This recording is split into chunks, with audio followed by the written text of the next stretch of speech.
Afurri gibira Sodom yookaan immoo geeyii biyya Itoophiyaa keessatti akkaan babal'achaa jira. Wanti kun safuu fi duudhaa hawaasa keenyaa wajjin wanta hin deemnedha. Gama amantiitiinis gama aadaatiinis kallattii kamiiniyyuu biyya keenya keessatti fudhatama hin qabu. Guyyaa kaleessaa wanta nama jibbisiisu tokkotu ta'e. Innis immoo nama miidiyaa kanarratti beekamu Sofooniyaas Waasihuun namni jedhamu miidiyaa kanarratti nama karaa garaa garaa dargaggoota irratti akkasumas illee miidiyaa irratti nama beekamuu fi nama showuu garaa garaa qabudha. Miidiyaa irratti illee nama beekamaadha. Gurbaan kun kanaan dura hafuura gibira Sodom yookaan immoo geeyii kanaan baay'ee kumatamaa maqaan isaa dhahamaa ture. Garuu immoo gama garaa garaatiin namoonni garaa garaa gurbaan akka waan sammuun isaa dhukkubuutti irra daddarbaa fi turani. Garuu guyyaa kaleessaa wanta hamaa wanta nama jibbisiisu obboleessa tokko irratti gama sooshaal miidiyaatiin utuu inni haasofsiisu utuu inni miisajiidhaan gama tiiktookii fi gama telegiraamiitiin haasofsiisu kan qabametu jira. Gurbaan tokko calluma jedhee haasofsiise.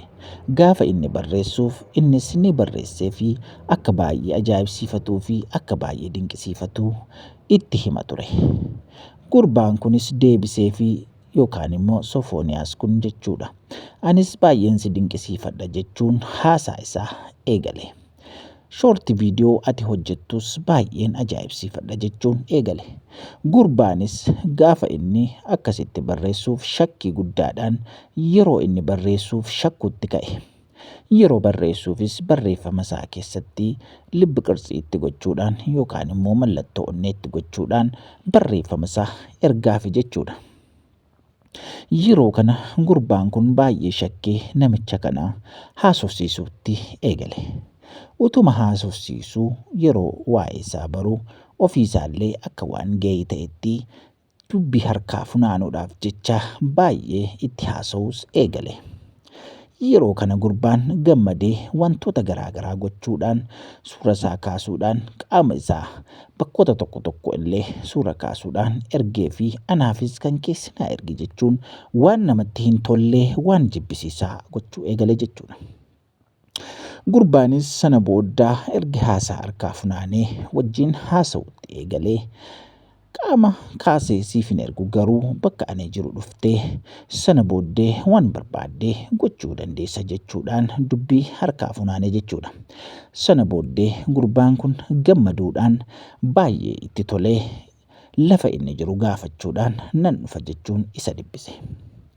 Yeroo kana gurbaan inni haasofsiisu kun hiriyoota isaatti himuudhaan hiriyoota isaa qopheeffatee bakka jiru itti hima.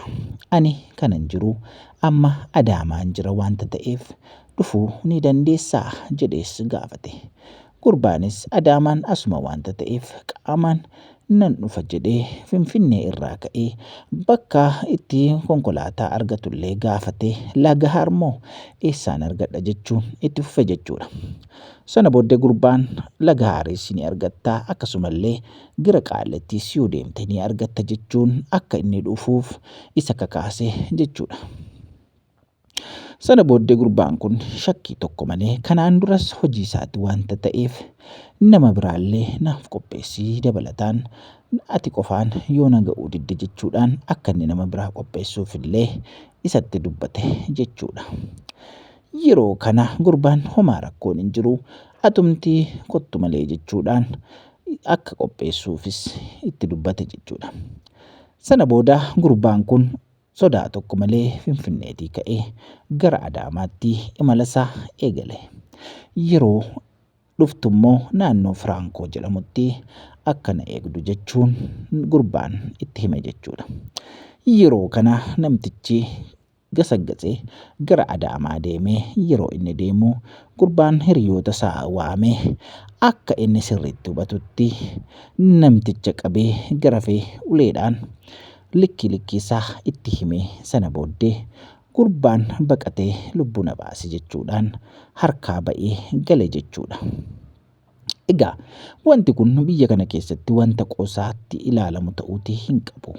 Biyya keenya fudhachaa jira. Biyya keenya balleessuuf adeemaa jira. Namooti abbootiin amantii kallattii garaa garaan dhimmi isaa isin ilaallatu gama amantiitiin, gama aadaatiin dhimma kana irratti cimsinee hojjennu.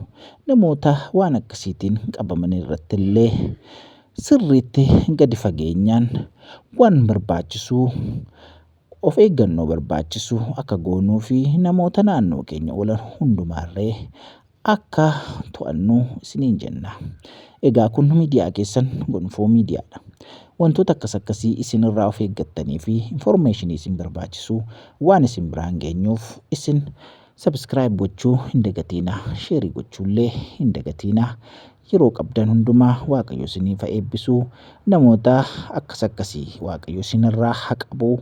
Biyya keenya keessatti hafuura hin taane babal'achaa jiru kana Waaqayyo nurraa haa rukutuun dhaamsa keenyadha.